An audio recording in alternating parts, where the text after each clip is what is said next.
ni hubo Mundial 2026, ni tampoco hubo Copa Centroamericana 2025. Un saludo a todos, yo soy Miguel Chapín, y en este video vamos a hablar ya con la cabeza fría, con objetividad, de las razones de las por qué Xelajú no pudo ser campeón de la Copa Centroamericana, una copa que encendió la ilusión no solo de la mejor afición de Centroamérica, y que para eso no necesitan ningún título, y que no quedó duda en ningún país centroamericano, como también encendió la ilusión de muchos aficionados guatemaltecos que, tras el sinsabor de habernos quedado afuera en la intentona, o como dicen muchos,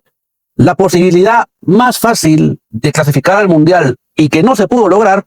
muchos aficionados guatemaltecos vieron en Xela como el estandarte que pudiera devolver la alegría que el fútbol en este 2025,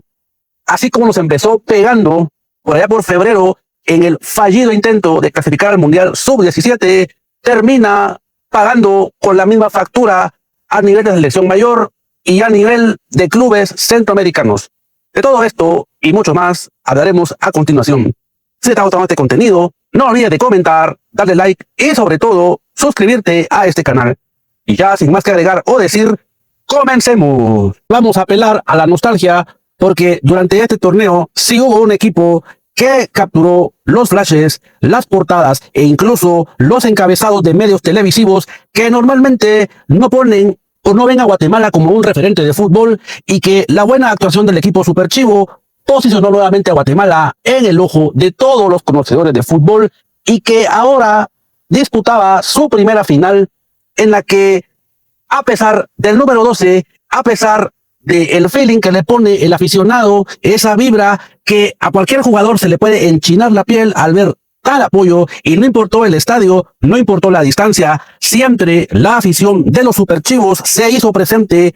Pero como el fútbol no premia a la mejor afición, no premia al que llena los estadios y tampoco premia al que llena los encabezados, sino que premia al que logra capitalizar con fútbol y hacerse de esa forma con los títulos en disputa. Y como aficionado al fútbol, aquí voy a comentar 3 razones por las que Xelajú no se alzó con la copa. La primera tiene que ver con lo que lo he dicho, lo he repetido hasta la saciedad, y es que para mí el tema del arbitraje es algo que no me gusta hablar, pero que hoy voy a hacer la excepción porque simplemente no se puede ignorar cómo el arbitraje en el fútbol, si lo comparamos con otros deportes, el fútbol está en la cola. El fútbol no ha entendido que la tecnología, así como la misma evoluciona día a día, así también el deporte debe de evolucionar, y como dice un dicho, el que se pelea con la tecnología termina perdiendo. Y en el caso del fútbol le resta credibilidad cuando, a pesar de que existe el videoarbitraje, y no se puede explicar cómo el árbitro central, teniendo el recurso, recibiendo el alerta de revisar, simple y sencillamente dijo que no, y tomó la decisión de manera unívoca. Y no voy a comparar los deportes, pero sí hay que comparar cómo, si hay videoarbitraje, cómo esta se debería de utilizar, y que en el fútbol claramente no se está utilizando, porque quienes manejan el fútbol no entienden que una decisión, una mala decisión, puede condicionar el título para un equipo, puede condicionar la historia de quien quiere hacer historia nueva, y no entienden que una jugada, si hay que revisarla hasta 10 veces, para eso es necesario detener el cronómetro, porque lo que se decida, o el que lo decida, llevará en su conciencia si tomó la mejor decisión o si simplemente creyó en su criterio, aunque no hay peor ciego que el que no quería ver, que, y gracias a la comunidad que ha comunicado a través del reel, si hay dudas, si no estás seguro, ¿por qué no utilizar la tecnología que claramente te puede ayudar a tomar la mejor decisión, pero que claramente no se aplicó? Y qué decir no solo de esta jugada, porque hay que decirlo así, si este penal no se hubiera marcado, posiblemente el desenlace hubiera sido otro y posiblemente el campeón habría sido otro. Ahora paso a la segunda ocasión o situación por la que Xela no logra el título, y es que también, así como en el anterior punto le quitaron a Xelajú el título, aquí voy a hablar de cómo Xelajú mismo se quitó el título. Y es que hay que ver que en este partido de vuelta principalmente, porque resumiendo lo que pasó en la ida, en donde ahora no voy a hablar del arbitraje, sino que ahora voy a hablar de la capacidad del equipo Super Chivo de que ante penales dudosos, sobre todo el segundo, ese que termina fallando, o mejor dicho, ese que Darío Silva terminó atajando, la capacidad del equipo de reponerse ante los errores, o mejor dicho, horrores arbitrales en las que, de no haber tenido Shela la capacidad de sobrellevar tales injusticias, la decisión o la definición del título ya se hubiera definido desde la ida, pero que Xelajú supo equilibrar, y eso le faltó ahora que le tocó de local, aunque digo de local entre comillas, porque todos sabemos que la verdadera casa del Super Chivo es el Mario Camposeco. Y viéndolo desde esta perspectiva, así como en el partido de ida, Xelajú tuvo en Rubén Darío Silva el que no permitió que los errores arbitrales les robaran la posibilidad de pelear por el título. Aquí el contraste es que Xelajú, a pesar de la injusticia, o como dicen algunos en la comunidad, y lo cual estoy totalmente de acuerdo, el show que se montó, porque marcaron un penal, no lo quisieron revisar, y encima de todo se perdió casi que 10 minutos para la ejecución del mismo, pero que aún así Xelajú pudo encontrar la igualdad. Pero lo cierto es que si hubiera pasado, si las ocasiones que Xelajú buscó e intentó concretar en los tiempos extras, otro hubiera sido el resultado y le hubieran dado claramente el título al equipo quetzalteco. Quien no vio el partido no puede decir que es un fracaso no haberlo intentado, porque lo hace el equipo de Xelajú. Recordémonos que Amarini Villatoro es un estratega que cuando va a arriesgar sabe en qué momento lo va a hacer y que no lo va a hacer durante los 90 minutos, pero que también el rival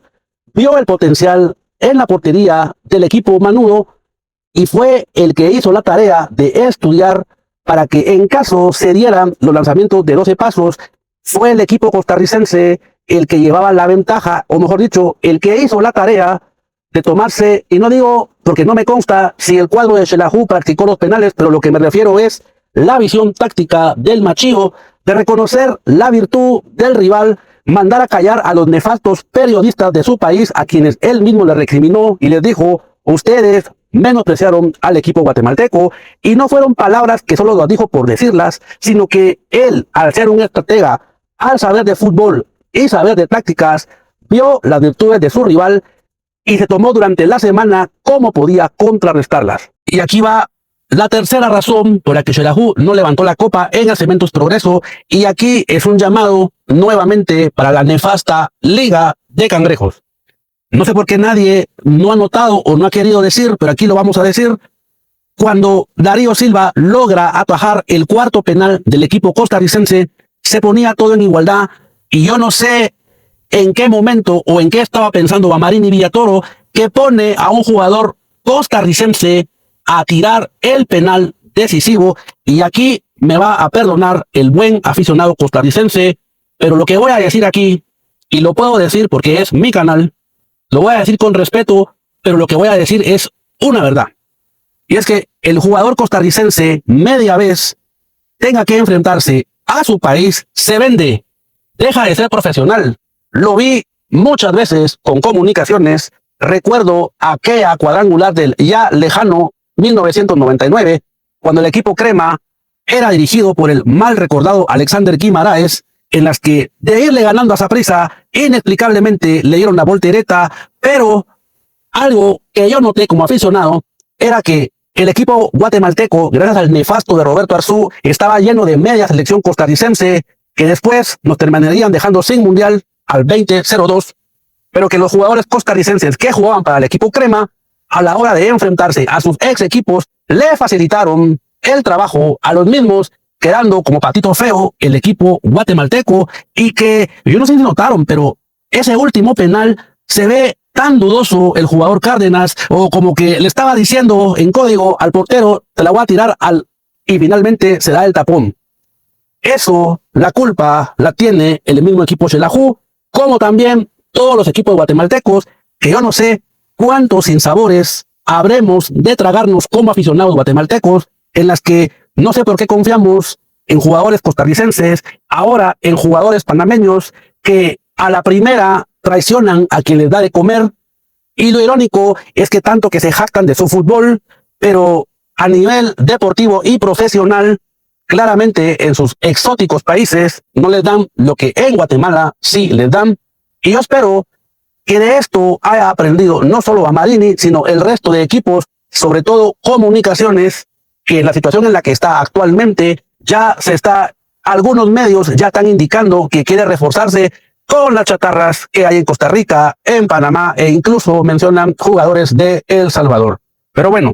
¿qué es lo que vos crees? ¿Estás de acuerdo que Shela sí, la injusticia arbitral, claro que fue evidente y el que no lo quiera aceptar se respeta su opinión, pero no se puede tapar el sol con un dedo? Y que a la vez también Xelajú pudo haberlo liquidado, pero no lo hace, y luego estos errores tácticos le terminaron costando el campeonato. Te leo en los comentarios. Soy el Medallero Chapín y nos vemos en el próximo video.